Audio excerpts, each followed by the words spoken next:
Scorpio, hi! Welcome to Mystic Queen PH. At ito ang inyong energy update ngayong July 1 to 15, 2024. So if you are interested in private readings, meron tayong link sa description. At sa pinned comment, pakicheck nyo na lang kung paano mag-book for a private reading. So let's see, Scorpio. What's coming to you? Energy update July 1 to 15, 2024. Opposition, confrontation. Ako, mga meron kang haharapin, kukumprontahin, kakausapin. Sino to? Baka ito yung matagal mo nang iniiwasan, pero ngayong July, hindi mo na siya maiiwasan. Kailangan mo nang i-confront. Pwede rin tong sarili mo, no? I-confront mo yung sarili mo na self. Ano ba? Ano ba kailangan nating ayusin? Ano ba kailangan nating improve sa sarili natin? Ano ba yung mga bagay na in denial tayo? Ano ba yung iniiwasan natin? So ngayon, you're finally facing it. Hinaharap mo na. Scorpio energy, of course. You are going to investigate something. Oh, okay. So yung ba sa inyo, maaring meron kayong matutuklasan, malalaman about a situation or a relationship or about sa isang tao na kailangan yung harapin na, kausapin na. Ascendant entrance. This is also about yourself. Maari ring mag-focus ka rin sa pag-improve ng sarili mo.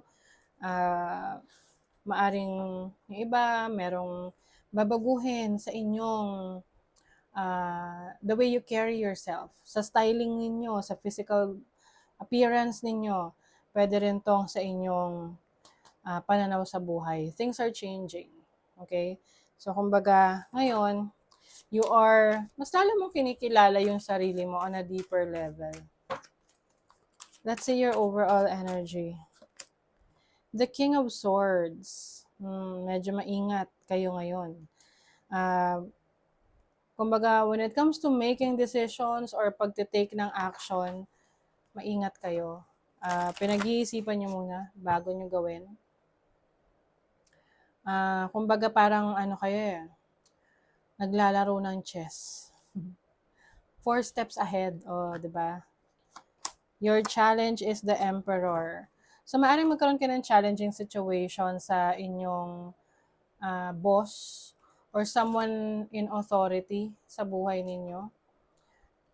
Can be controlling kasi. So, maaaring iba sa inyo, Scorpio, ayaw niya na kinokontrol kayo. Pwede rin namang reversal yung roles. You are trying to control someone, pero hindi mo makontrol-control. Kaya nagiging challenging sa'yo kung paano mo maayos yung connection mo with this person. And then your opportunity is the 5 of Wands.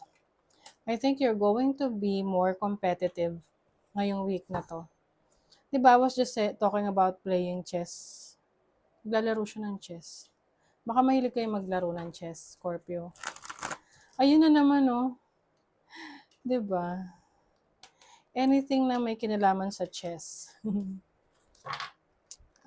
And, of course, ang chess it's a mind game, diba? And the King of Swords is about mind games. So, maaring ngayong July 1 to 15, ma-involve kayo sa isang mind game na parang meron kayong mga iimbestigahan, aalamin. Oo. Parang sino ba yon yung sikat na nag-iimbestiga? Nakalimutan ko yung pangalan niya. British ba yun? Parang British siya. I-comment nyo nga. Yung, si Robert Downey yung nag-play nun. Anyway.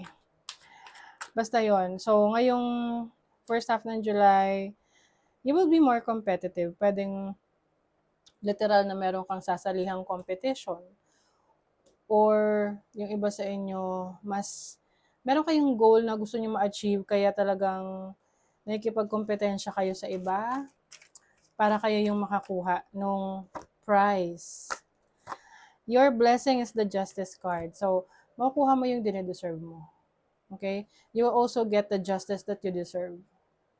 Kung meron man taong ah, nanlamang sa inyo or may ginawang kalokohan sa inyo, you will get the justice that you deserve for that. And some of you, maaari ring magkakaroon ng balance, no, sa inyong life. Kung kayo ay dati puro trabaho, trabaho, trabaho. Ngayon, mas may time na kayo sa family niyo, sa sarili niyo, work-life balance. Yung iba, kung meron kayong court cases, no, kayo yung mananalo doon sa court case na yun. Money, career, finances, Four of Pentacles, financial stability. You have the Nine of Swords and the King of Pentacles. Yung iba sa inyo, pwedeng meron kayong dispute, issue, problema sa pera pagdating sa family. Yung family estates, like merong mga lupain, tapos naghahati-hati yung family kung kanino mapupunta, no, sa yung mga inheritance, no, mana. So yung iba sa inyo medyo nasa stress.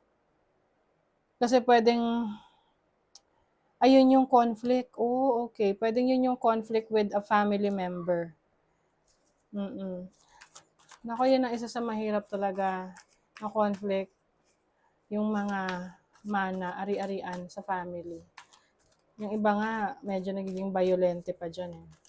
So, yung iba, yun yung nakakapagpa-stress sa inyo. Sagittarius, the Voyager, Pisces. I think yung iba sa inyo, susubukan yung umiwas sa gulo. Kumbaga, mas magiging kayo, yung parang, mas, tawag dyan? Mas gusto niyo ng katahimikan. Ayaw niyo na mas stress pa. So, pwedeng coordinate kayo, makikipag-compromise kayo, especially if this is an issue with inheritance, yan, sa ari-arian. But yung iba sa inyo, when it comes to your career, your finances, I think, kung meron mang stressful na situation sa'yo sa career, sa trabaho, sa business ninyo, I think hahanap kayo ng ibang outlet, hahanap kayo ng ibang pwede nyong ipalit doon. Kasi sa pakiramdam nyo, hindi worth it yung stress na nararamdaman nyo, na-experience nyo. Oo. So, let's see your love life. The Queen of Wands, the Ten of Pentacles, and the Page of Swords. Some of you are dealing with a person na pwedeng long distance relationship.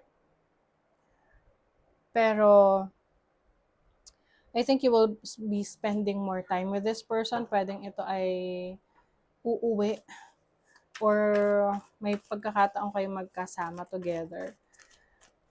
And you will have this, maaring kayo yung magta-travel together, spend more quality time together. See, you're healing your relationship. Parang may babawi sa inyo.